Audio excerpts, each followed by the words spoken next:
कतै घुम्न जाँदाखेरि मान्छे 2-3 किसिमको हुन्छ क्या पैसाको मामलामा।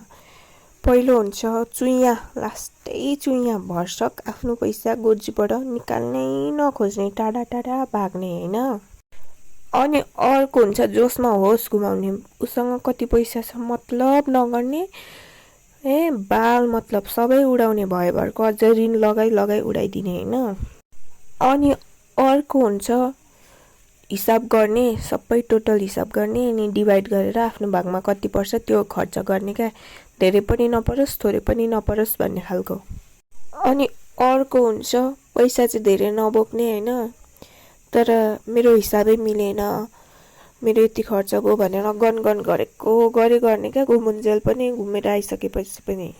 घुम्न जाँदाखेरि कोही यता फर्किने कोही उता फर्किने, कोही गनगन गर्ने हुँदा त मजा भएन नि त। अनि यस्तो कुराबाट टाढा बस्न चाहिँ त्यस्तो मान्छेहरूलाई चाहिँ भरसक नलाने होइन।